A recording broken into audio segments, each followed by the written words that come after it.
Federal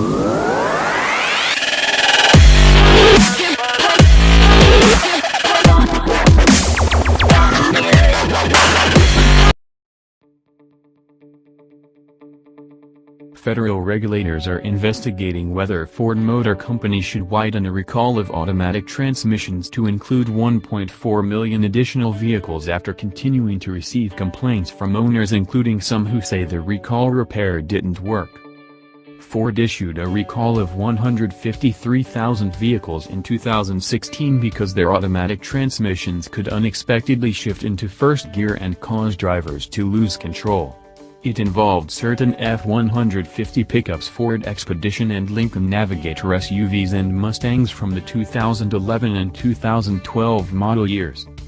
The Associated Press reports that the National Highway Traffic Safety Administration is now looking into whether Ford should have included as many as 1.4 million F-150S Expeditions and Lincoln Navigators from the 2011, 2012 and 2013 model years.